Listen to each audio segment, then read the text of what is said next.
వాళ్ళు చెప్తాను, ఒక్కొక్క ఇంటికి 1,80,000 రూపాయలు ఇస్తున్నారు. అంతే కదండి, 1,80,000 రూపాయలు ఇస్తున్నారు. జగనన్న కోళ్ళని అంటే ఇలా బలి పుట్లా కొడుకు ఎలాగెలగలగని ఏడు జగనన్న కోళ్ళని ఎంత ఇచ్చారా జగన్మోహన్ రెడ్డి? 1,50,000 రూపాయలు కేంద్ర ప్రభుత్వం ఇస్తుంది. తెలుసా మీకు? 1,80,000 రూపాయల్లో 1,50,000 రూపాయలు కేంద్ర ప్రభుత్వం డబ్బులు. మిగతా 30,000 రూపాయలు అయ్యి ఎక్కడ చేసా మీకు? ఉపాధి హామీ పథకం, అది కేంద్ర ప్రభుత్వం డబ్బే. అంటే 1,80,000 రూపాయలు కేంద్ర ప్రభుత్వం అంటే నేను ఇచ్చాను ఎలా చెప్పి సిక్కుంటారు కదా నాకు ఆ మీరు.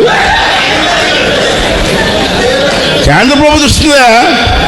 మోదీ గారి కొడుకు పుడితే నా కొడుకు అంటాడు తను. నీ కొడుకుని ముద్దు పెట్టుకుంటే అర్థం ఉంది. మోడీ గారి కొడుకు పుడితే నా కొడుకు అని మాతో ముద్దు పెట్టుకుంటాడే. అమ్మ సిగ్గు లాగోలా ఏంటండి ఇలా మాట్లాడితే నా మీద 14 కేసులు పెట్టాడు. ప్రజాస్వామ్యంలో మాట్లాడే హక్కు నాకు లేదా?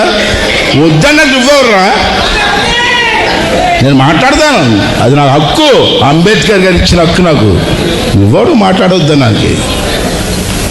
సరే ఇలా కేసులు భయపడతాను మేము. పెట్టావు ఏం పీకు?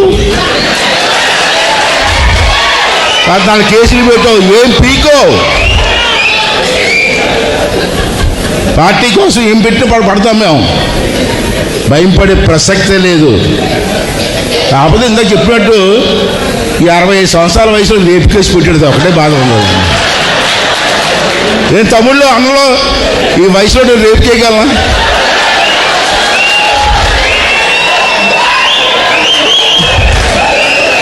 మరి ఇలాంటి పరిస్థితుల్లో నా మీద కేసు పెట్టు ఎంతవరకు దౌర్భాగ్యం అండి. పరిపాలన అండి, ఏంటి పరిపాలన?